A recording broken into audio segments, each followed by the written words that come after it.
বগুড়ার দুপচাচিয়ার যে বিষয়টি, সেখানে মূলত এই ছেলের দেওয়া জবানবন্দি অনুযায়ী কিন্তু আমরা কাজ করেছি এবং তার স্পষ্ট জবানবন্দি ভিডিও ফুটেজ সহ আমাদের কাছে আছে। তিনি যখন কথা বলছিলেন এবং তিনি যখন এই জবানবন্দি দিচ্ছিলেন আমাদের কাছে, তার পাশের রুমে তার আত্মীয় স্বজন ছিল। ইভেন তাকে যখন আমাদের ক্যাম্পেও নিয়ে আসা হয় তখনও তার আত্মীয় স্বজন আমাদের সাথে, আমাদের টিমের সাথে আমাদের ক্যাম্পে আসে।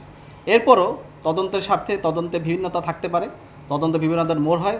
তদন্তকালীন সময় যদি আমাদের কোনো সহায়তার দরকার হয় আমরা অবশ্যই সহায়তা করব। এছাড়াও যেটা বললেন যে আমাদের র্যাবের কোনো সদস্যের জন্য যদি কোনো ধরনের অভিযোগ বা কোনো ধরনের গাফিলতি পাওয়া যায় আমরা অবশ্যই তার ব্যবস্থা নিব এবং আমরা তদন্ত সাপেক্ষে সে ধরনের ব্যবস্থা নেব। আমাদের কাছে যদি অভিযোগ আসে আমরা অবশ্যই এটাকে খতিয়ে দেখব। স্বীকারোক্তি কিন্তু অনেক ধরনের আছে, নিজেও স্বীকারোক্তি দিতে পারেন, ম্যাজিস্ট্রেটের সামনেও দেওয়া যেতে পারে এবং এই স্বীকারোক্তি দেওয়া মানেই যে তিনি স্বীকার করে ফেললেন, ঘটনা প্রমাণ হয়ে গেলে এটা কিন্তু না। এটি তিনি যেখানেই স্বীকারোক্তি দেন না কেন পরবর্তীতে কিন্তু সেই যে জবানবন্দি বা স্বীকারোক্তি দিয়েছেন তিনি কিন্তু যে কোনো সময় সেটা পরিবর্তন করতে পারেন। এটা তার অধিকার, তার আইনগত অধিকার এটা। সে কিন্তু যে কোনো সময় এটি পরিবর্তন করতে পারে।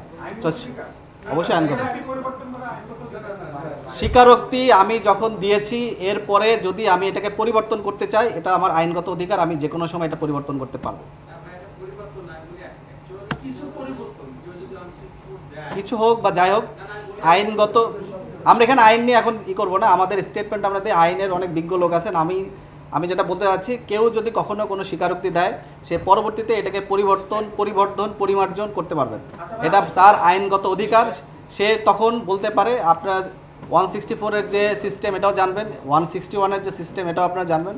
আপনারা অনেক ভালো সাংবাদিক, আমার থেকে বেশি জানেন। কিন্তু আমি যেটা বলতে চাই, আমাদের কাছে তিনি যে ধরনের তথ্য দিয়েছিলেন এবং যে সমস্ত আলামত আমরা তাকে উদ্ধার করেছিলাম তার ভিত্তিতেই মূলত আমরা এটাই করেছিলাম।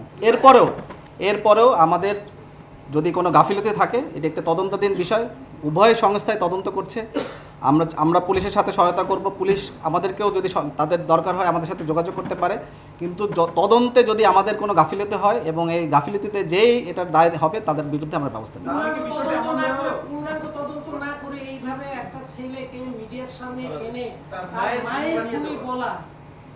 এই মিডিয়া ট্রায়ালের দায় কি র্যাব নেবে কিনা? কারণ এখানে আরেকটি সংস্থা তদন্ত করে দেখেছে যে পুলিশ তারা বের করেছে যে ভাড়াটিয়া, তারা আপনাদের তদন্তে তো আসে নাই। আপনারা তদন্ত পূর্ণাঙ্গ না করার আগে একটি মানুষকে খুনি দায় করিয়ে আপনারা মিডিয়ার সামনে ট্রায়াল দিলেন কেন? আমি যেটা বলেছি যে তার দেওয়া তথ্য মতে এবং তার সাথে নিয়ে আমরা যে সমস্ত আলামত উদ্ধার করেছি সেটার ভিত্তিতেই আমরা আপনাদেরকে জানিয়েছি।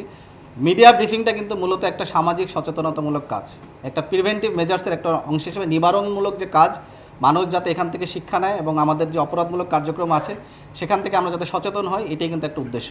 এটা কিন্তু অন্য কোনো উদ্দেশ্য না। মানুষকে সচেতন করা এবং নিবারণমূলক যে কার্যক্রম তারই অংশ হিসেবে মূলত আমরা এটাকে কাজ করি।